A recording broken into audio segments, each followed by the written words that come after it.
ಸ್ನೇಹಿತರೆ ನಮಸ್ಕಾರ, ನಾನು ರವೀಂದ್ರ ಜೋಶಿ. ನಾವು ಹೇಗೆ ಅನ್ಕೋತಾ ಇದ್ವು ಹಾಗೆ ಎಲ್ಲವೂ ನಡೀತಾ ಇದ್ದಾವೆ. ನಮ್ಮ ನಿರೀಕ್ಷೆಯಂತೆ ಅಣ್ಣಾಮಲೈಯವರು ಭಾರತೀಯ ಜನತಾ ಪಾರ್ಟಿಗೆ ರಾಜೀನಾಮೆಯನ್ನು ನೀಡಿದ್ದಾರೆ. ಜೂನ್ 2ನೇ ತಾರೀಕೆ ಅವರು ದಿಲ್ಲಿಗೆ ಹೋಗಿದ್ದು. ದಿಲ್ಲಿಗೆ ಹೋದರು. ಮೊದಲು ಅಮಿತ್ ಶಾ ಅವ್ರನ್ನ ಭೇಟಿ ಆಗೋಕ್ಕಿಂತ ಮುಂಚೆ BL ಸಂತೋಷ್ ಅವ್ರನ್ನ ಕಂಡರು. BL ಸಂತೋಷೇ ಅವ್ರನ್ನ ರಾಜಕೀಯಕ್ಕೆ ಕರ್ಕೊಂಬಂದದ್ದು, ಭಾರತೀಯ ಜನತಾ ಪಾರ್ಟಿಗೆ ಸೇರ್ಪಡೆ ಮಾಡಿಸಿದ್ದು. ಅದಾದಮೇಲೆ ನಿತಿನ್ ನಬೀನ್ನ ಭೇಟಿಯಾದರು, ರಾಜೀನಾಮೆ ಪತ್ರವನ್ನು ಕೊಟ್ಟರು, ಮಾತುಕತೆ ನಡೆಸಿದರು. ಅದಾದಮೇಲೆ ವಾಪಸ್ ಹೋಗುವ ಸಂದರ್ಭದಲ್ಲಿ ಏರ್ಪೋರ್ಟ್ ಹೋಗುವಾಗ ವಾಪಸ್ ಅವ್ರನ್ನ ಮತ್ತೆ ಕರೆಸಿಕೊಳ್ಳಲಾಯಿತು ಅಣ್ಣಾಮಲೈ ಅವ್ರನ್ನ. ಅಮಿತ್ ಶಾ ಅವರು ಮತ್ತೊಂದು ಸುತ್ತಿನ ಮಾತುಕತೆಯನ್ನು ನಡೆಸಿದರು. ಎಷ್ಟು ರಹಸ್ಯಮಯವಾಗಿ ಎಲ್ಲ ವಿದ್ಯಮಾನಗಳು ನಡೆದವು ಅಂದರೆ, ಕಿಂಚಿತ್ತೂ ಯಾರಿಗೂ ಏನು ನಡೀತಾ ಇದೆ ಅನ್ನುವಂಥ ಕಿಂಚಿತ್ತೂ ಮಾಹಿತಿ ಯಾರಿಗೂ ಸಿಗಲಿಲ್ಲ. 2ನೇ ತಾರೀಕು ಹೋದಂಥ ಮನುಷ್ಯ 5ನೇ ತಾರೀಕು ಚೆನ್ನೈಗೆ ವಾಪಸ್ ಬರ್ತಾರೆ. ಬಂದಾಗ ಏರ್ಪೋರ್ಟ್ನಲ್ಲಿ ಸೇರಿದ ಜನರನ್ನು ನೀವು ನೋಡಿಬಿಟ್ರೆ, ಯಾವುದೇ ಒಬ್ಬ ಸೂಪರ್ ಸ್ಟಾರ್ಗೆ, ಯಾವುದೇ ಒಬ್ಬ ಮುಖ್ಯಮಂತ್ರಿಗೆ, ಯಾವುದೇ ಒಬ್ಬ ರಾಜಕೀಯ ನಾಯಕನಿಗೆ ಈ ರೀತಿ ಜನ ಸೇರೋದಿಲ್ಲ. ಆ ರೀತಿ ಜನ ಸೇರಿರ್ತಾರೆ. ಪಕ್ಷವಿಲ್ಲ ಈತನಿಗೆ, ಹುದ್ದೆ ಇಲ್ಲ, ಅಧಿಕಾರ ಇಲ್ಲ, ಯಾವುದೋ IPS ಆಫೀಸರ್ ಅಲ್ಲ, ಒಂದಿ ಮಾಗಧರಿಲ್ಲ. ಕೇವಲ ಮತ್ತು ಕೇವಲ ಜನಬೆಂಬಲವನ್ನು ಇಟ್ಟುಕೊಂಡು ಹೊಸ ಬದುಕನ್ನು ಪ್ರಾರಂಭಿಸಲಿಕ್ಕೆ ಅಣ್ಣಾಮಲೈ ತೀರ್ಮಾನ ಮಾಡಿದ್ದಾರೆ, ಸಂಕಲ್ಪ ಮಾಡಿದ್ದಾರೆ. ಒಂದು ಫೇಸ್ಬುಕ್ ಲೈವ್ ಬಂದು ತಮ್ಮ ರಾಜೀನಾಮೆ ವಿಚಾರವನ್ನು ಅವರು ತಿಳಿಸಿದರು. ಅವರು ಹೇಳ್ತಾರೆ, ಡಿಸೆಂಬರ್ 4, 2025ಕ್ಕೆ ನಾನು ವರಿಷ್ಠರಿಗೆ ಹೇಳಿದ್ದೆ, ನಾನು ಈ ಪಕ್ಷವನ್ನು ತೊರಿತಾ ಇದ್ದೇನೆ, ಭಾರತೀಯ ಜನತಾ ಪಾರ್ಟಿಯನ್ನು, ದಯವಿಟ್ಟು ನನಗೆ ಅನುಮತಿ ಕೊಡಿ ಅಂತ ಕೇಳಿಕೊಂಡೆ. ಅವರು ಚುನಾವಣೆ ಆಗುವವರೆಗೂ ಸುಮ್ಮನೆ ಇರು ಅಂತ ನನ್ನ ಸುಮ್ಮನಿರಿಸಿದ್ರು. ಆದ್ದರಿಂದ ಬಾಯಿ ಮುಚ್ಚಿಕೊಂಡು ಸುಮ್ಮನಿದ್ದೆ. ಡಿಸೆಂಬರ್ 4, 2025 ಏನು ವಿಶೇಷ ಅಂದರೆ, ಯಾವ ಎಡಪ್ಪಾಡಿ ಪಳನಿಸ್ವಾಮಿಯ ಜೊತೆ ಭಾರತೀಯ ಜನತಾ ಪಾರ್ಟಿ ಸಖ್ಯವನ್ನು ಮಾಡ್ಕೊಳ್ತೇವೋ, ಯಾವ EPS ಅಣ್ಣಾಮಲೈಯವರು ಸ್ವತಂತ್ರವಾಗಿ ಚುನಾವಣೆಯನ್ನು ಮಾಡಬೇಕು ಎನ್ನುವಂಥ ಸಂಕಲ್ಪವನ್ನು ಮಾಡಿದರು, ಅದನ್ನು ಭಗ್ನಗೊಳಿಸಿದರು. ಅದನ್ನು ವಿರೋಧಿಸಿ ಈತ ಪಕ್ಷದಿಂದ ಹೊರಗಡೆ ಬರಬೇಕು ಅಂತ ತೀರ್ಮಾನ ಮಾಡಿದರು. ಪಕ್ಷ ಹೇಳುತ್ತೆ, ಪಕ್ಷಕ್ಕೆ ಇರುಸು ಮುರುಸಾಗತ್ತೆ, ಈಗ ನೀನು ಈ ರೀತಿ ಹೋಗೋದರಿಂದ ನಮಗೆ ಅಪಖ್ಯಾತಿ ಬರ್ತದೆ, ದಯವಿಟ್ಟು ಹೋಗಬೇಡ, ಮಾತಾಡೋಣ, ಚುನಾವಣೆ ಆಗಲಿ, ಆಮೇಲೆ ನೋಡೋಣ ಅಂತ. ಈಗ ಇನ್ನು ಕಾಯಲಿಕ್ಕೆ ಸಾಧ್ಯ ಇಲ್ಲ. ಏಕೆಂದರೆ ತಮಿಳುನಾಡಿನಲ್ಲಿ ಹೊಸ ಗಾಳಿ ಬೀಸಿಯಾಗಿದೆ. ಹೊಸ ಗಾಳಿ ಅನ್ನೋಕ್ಕಿಂತ ಸುನಾಮಿ ಬೀಸಿ ಆಗಿದೆ. 2 ಪಕ್ಷಗಳು ನೇಪಥ್ಯಕ್ಕೆ ಹೊರಟು ಹೋಗ್ತಾ ಇದ್ದಾವೆ, ಧರಾಶಾಹಿ ಆಗಿದ್ದಾವೆ. ಅವು 2 ಪಕ್ಷಗಳು ಈಗ ಹಳಸಿದ ಚಿತ್ರ ಅನ್ನಂತ ಅಲ್ಲಿಯ ಜನ ತೀರ್ಮಾನ ಮಾಡಿ ಆಗಿದೆ. ಈ ನಿರ್ವಾತವನ್ನು ನಾನು ಬಳಸ್ಕೊಳ್ಳಿಕ್ಕೆ ಅವತ್ತು ಅವಕಾಶ ಆಗಲಿಲ್ಲ. ಈಗಲೂ ತಡ ಆಗಿಲ್ಲ, ಇವತ್ತು ಬೆತಿಗೆ ಮಾಡ್ತೀನಿ, ಮುಂದೆ 5 ವರ್ಷಕ್ಕೆ ನಾನು ಅದರ ಫಲವನ್ನು ಪಡಿತೇನೆ, ನಾನೇ ಪಡಿತೇನೆ ಅಂತ. ಇಷ್ಟು ದಿವಸ ಅವ್ರು ಹೇಳ್ತಾ ಇದ್ದದ್ದು ಕರ್ಮಣ್ಯವಾಧಿಕಾರಸ್ಥೆ ಮಾ ಫಲೇಷು ಕದಾಚನ ಅಂತ.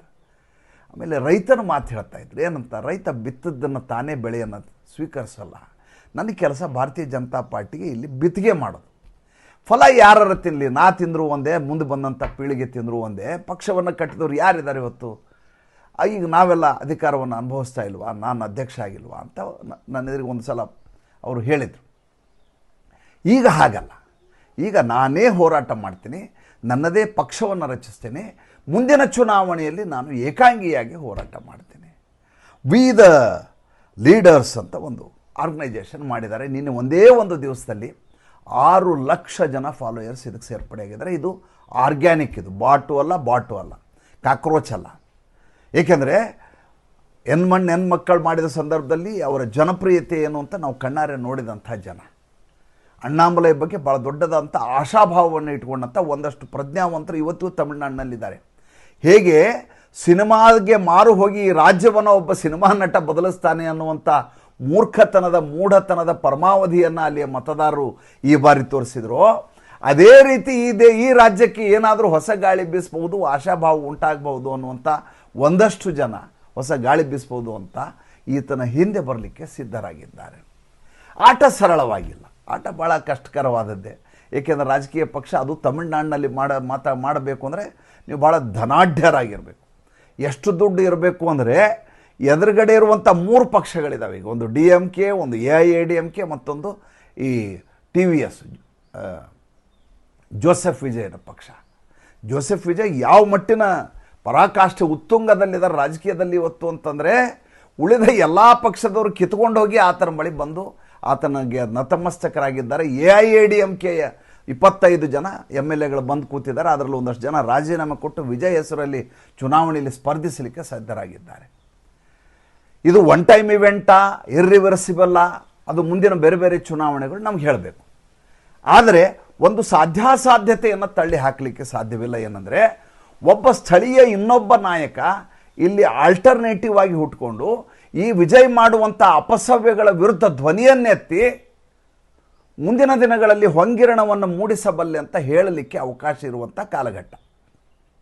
ಹಾಗಾದರೆ ಈತನ ಬೆಂಬಲ ಯಾರದು? ಈಗಿರುವಂಥ ಮಾಹಿತಿಯ ಪ್ರಕಾರ ಒಂದು ನೆನಪಿಟ್ಕೊಳ್ಳಿ, ಇದು ನೀವು ನೋಡಲೇಬೇಕಾದ ಸಂಚಿಕೆ, ಗಮನಿಸಲೇಬೇಕಾದ ವಿಚಾರ. ಯಾಕೆಂದರೆ ಈ ದೇಶದಲ್ಲಿ ಭಾಳಷ್ಟು ಬದಲಾವಣೆಗಳಾಗಬೇಕಾದ ಅಗತ್ಯವಿದೆ. ಮೊದಲನೇದಾಗಿ ಒನ್ ನೇಷನ್ ಒನ್ ಎಲೆಕ್ಷನ್ ಮಾಡಬೇಕು ಅನ್ನೋದು ನರೇಂದ್ರ ಮೋದಿಯವರ ಇನ್ನಿಲ್ಲದ ಹಾಗೆ ಭಾಳ ದೊಡ್ಡದಾದಂಥ ಸಂಕಲ್ಪ ಅದು. ಏಕೆಂದರೆ ಇಡೀ ವರ್ಷ ಪೂರ್ತಿ ಚುನಾವಣೆ ಮಾಡೋದು, ಅದಕ್ಕಾಗಿ ಸಾವಿರಾರು ಕೋಟಿ ರೂಪಾಯಿಗಳನ್ನ ಹರಣ ಮಾಡೋದು, ಮತದಾರರ ದುಡ್ಡು ಈ ರೀತಿ ವ್ಯರ್ಥ ಆಗೋದು, ಅಭಿವೃದ್ಧಿ ಕೆಲಸ ಚುನಾವಣಾ ನೀತಿ ಸಂಹಿತೆ ಹೆಸರಲ್ಲಿ ನಿಂತೋಗೋದು ನರೇಂದ್ರ ಮೋದಿಯವರಿಗೆ ಬೇಕಿಲ್ಲ. ಹೀಗಾಗಿ ಹೇಗಾದರೂ ಮಾಡಿ ಒನ್ ನೇಷನ್ ಒನ್ ಎಲೆಕ್ಷನ್ ಮಾಡಬೇಕು ಅನ್ನುವಂಥ ಹಠ ಇದೆ. ಅದಾದ ಮೇಲೆ ಮಹಿಳಾ ಮೀಸಲಾತಿ ನರೇಂದ್ರ ಮೋದಿಯವರ ಅತಿ ದೊಡ್ಡದಾದಂಥ ಕನಸದು. ಈ ದೇಶದ ಮಹಿಳೆಗೆ ಅಗ್ರಸ್ಥಾನ ಸಿಗಬೇಕು ಅನ್ನೋದು, ಅದನ್ನು ಮಾಡಬೇಕು. ಆಮೇಲೆ ಬದಲಾಗ್ತಾ ಇರುವಂಥ ಈ ಸಿಸ್ಟಮ್ ಇದೆಯಲ್ಲ, ಅದನ್ನು ಸರಿದಾರಿಗೆ ತರಬೇಕು ಅನ್ನುವಂಥ ಒಂದಷ್ಟು ತಿದ್ದುಪಡಿಗಳನ್ನು ಮಾಡಬೇಕು ಅಂತಂದರೆ ನರೇಂದ್ರ ಮೋದಿಯವರಿಗೆ ಸಂಖ್ಯಾಬಲ ಬೇಕು. ಸಂಖ್ಯಾಬಲ ಎಷ್ಟು ಬೇಕು ಅಂದರೆ 2/3 ಆಫ್ ದಿ ಮೆಜಾರಿಟಿ ಆಗಬೇಕು. 543 ಜನ ನಮ್ಮ ಒಟ್ಟು ಸಂಸತ್ ಸದಸ್ಯರ ಸಂಖ್ಯೆ. 362 ಸದಸ್ಯರಿದ್ದಾಗ ಮಾತ್ರ ಇಂಥ ಎಲ್ಲ ದೊಡ್ಡ ದೊಡ್ಡ ಸಂಕಲ್ಪಗಳನ್ನ ಅನುಷ್ಠಾನಕ್ಕೆ ತರಲಿಕ್ಕೆ ಸಾಧ್ಯ. ಈ ಕಾಲಘಟ್ಟದಲ್ಲಿ 2019ರಲ್ಲಿದ್ದಂಥ ಸ್ಥಿತಿ ಕೂಡ ಪಕ್ಷಕ್ಕಿಲ್ಲ. ಬೇರೆಯವರ ಮರ್ಜಿಯಲ್ಲಿ ನಡೀತಾ ಇರುವಂಥ ಸರ್ಕಾರ. ಹಾಗಂತ ತೀರ್ಮಾನದಲ್ಲಿ ಹಿಂದೇಟು ಹಾಕಿಲ್ಲ ನರೇಂದ್ರ ಮೋದಿ.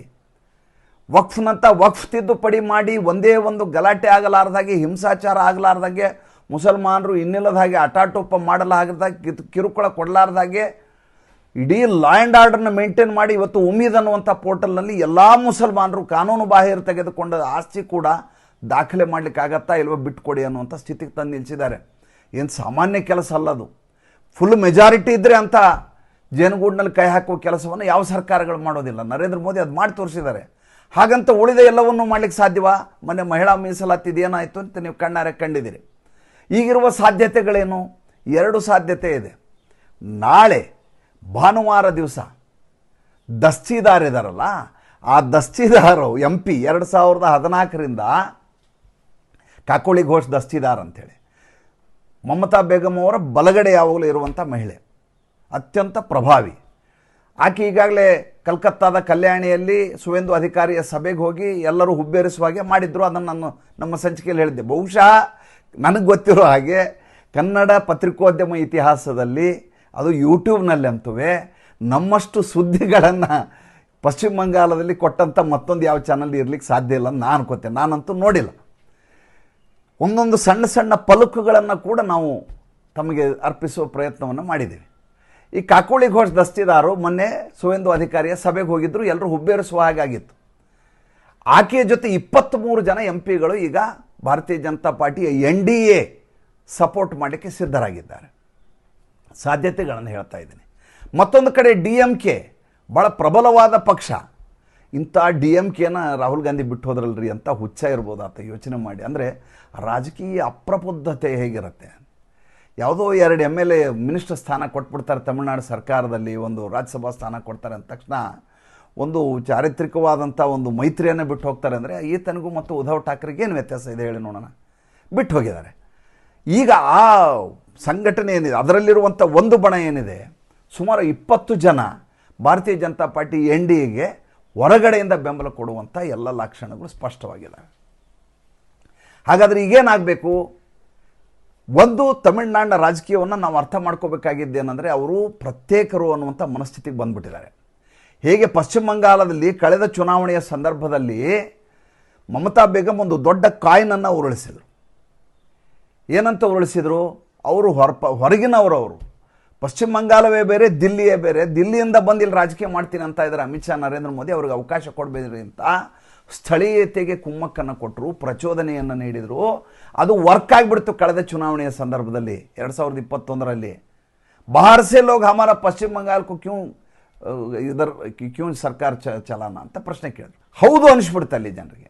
ದೀದಿ ದೀದಿ ಅಂತ ಇವ್ರು ಅಂದದ್ದೆಲ್ಲ ಭಾಳ ದೊಡ್ಡ ಮಟ್ಟದ ಉಲ್ಟಾ ಹೊಡಿತು. ಈ ಸಲ ದೀದಿ ಹೆಸರೇ ಹೇಳಿಲ್ಲ ನರೇಂದ್ರ ಮೋದಿ, ಗಮನಿಸಿ ನೋಡಿ ನೀವು, ಆಯ್ತಾ. ಹಾಗೆ ಇಲ್ಲಿ ತಮಿಳುನಾಡಿನ ಸಮಸ್ಯೆ ಏನು ಅಂತಂದರೆ, ಭಾರತೀಯ ಜನತಾ ಪಾರ್ಟಿ ಹೆಸರಲ್ಲಿ ಅಣ್ಣಾಮಲೈ ಹೋದರೆ ಜನ 100ಕ್ಕೆ 100 ಸೇರ್ಕೊಳ್ಳೋದಿಲ್ಲ. ನಾನು ನಿಮ್ಮವನು, ನಂದೇ ಪಕ್ಷ, ನಾವು ನೀವು ಒಂದೇ, ನಾವು ಒಟ್ಟಿಗೆ ಹೋರಾಟ ಮಾಡೋಣ, ತಮಿಳು ಅಸ್ಮಿತೆಯನ್ನು ಉಳಿಸ್ಕೊಳ್ಳೋಣ, ಜೊತೆಗೆ ರಾಷ್ಟ್ರೀಯತೆಯನ್ನು ಉಳಿಸ್ಕೊಳ್ಳೋಣ.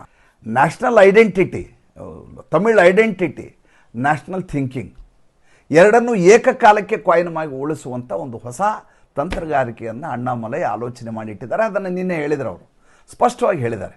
ಅವರೇನು ಕದ್ದು ಮುಚ್ಚಿ ಹಿಡನ್ ಅಜೆಂಡಾ ಮಾಡ್ತಾ ಇಲ್ಲ. ಹಾಗಾದರೆ ಈ DMK AIADMKಯನ್ನು ಮುಳುಗಿಸಿ, ಈಗ AIADMK ವಿರುದ್ಧ ಭಾರತೀಯ ಜನತಾ ಪಾರ್ಟಿ ಮಾತಾಡೋಕ್ಕಾಗಲ್ಲ, ಮೈತ್ರಿ ಪಕ್ಷ.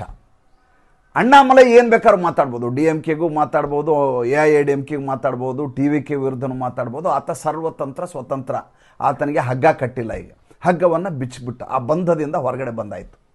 ಭಾರತೀಯ ಜನತಾ ಪಾರ್ಟಿ ಅಜೆಂಡಾವನ್ನು ಈಗ ಸ್ಥಳೀಯನಾಗಿ ಅಣ್ಣಾಮಲೈ ಈಡೇರಿಸಬೇಕು ಅಂತ ಅಮಿತ್ ಶಾ ಜೊತೆ ಮಾತುಕತೆ ಆಗಿದೆ ಅನ್ನೋದು ಸದ್ಯದ ಮಾಹಿತಿ. ನಾನೊಂದು ಮಾತು ಹೇಳಿದೆ ಆಗಲೇ, ಏನಂತ ಹೇಳಿದೆ, ಒಂದು ಪಕ್ಷವನ್ನು ಮಾಡಲಿಕ್ಕೆ, ಅದು ತಮಿಳ್ನಾಡಿನಲ್ಲಿ ಪಕ್ಷ ಮಾಡಲಿಕ್ಕೆ ದುಡ್ಡು ಜಾಸ್ತಿ ಬೇಕು, ಸಂಘಟನೆ ಮಾಡಬೇಕು. ಈಗ ವಿಜಯ್ ಮುಖ್ಯಮಂತ್ರಿಯಾಗಿ ಹೆಂಗಾಗ್ಬಿಟ್ರು, 3 ದಶಕಗಳಿಂದ ಆರ್ಗನೈಜೇಷನ್ ನಡೆಸ್ತಾ ಇದ್ದ ಮನುಷ್ಯ.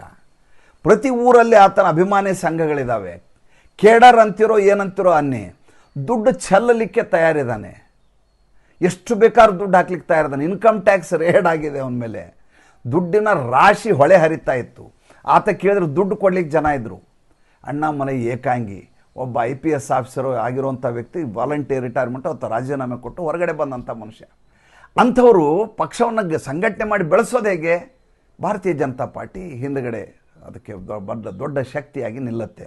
ಭಾರತೀಯ ಜನತಾ ಪಾರ್ಟಿಯ ಮುಂದಿನ ನಡೆ ಏನು?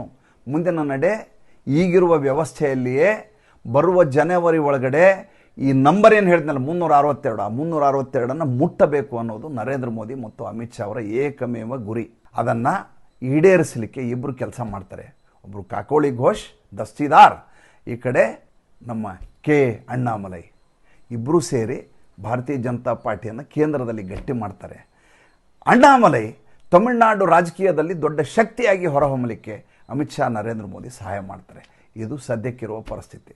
ಎಷ್ಟು ಮಟ್ಟಿಗೆ ಇದು ಸಾಕಾರಗೊಳ್ಳುತ್ತೆ ಕಾದು ನೋಡೋಣ. ಸಂಚಿಕೆ ಹೇಗೆ ಅನ್ನಿಸ್ತು ದಯವಿಟ್ಟು ತಿಳಿಸಿ. ನಮ್ಮ ಮುಕ್ತ ಪತ್ರಿಕೋದ್ಯಮಕ್ಕೆ ಆರ್ಥಿಕವಾಗಿ ಬೆಂಗಾವಲಾಗಿ ದಯವಿಟ್ಟು ಲೈಕ್ ಬಟನ್ ಒತ್ತುವುದನ್ನು ಮರಿಬೇಡಿ. ನಮಸ್ಕಾರ.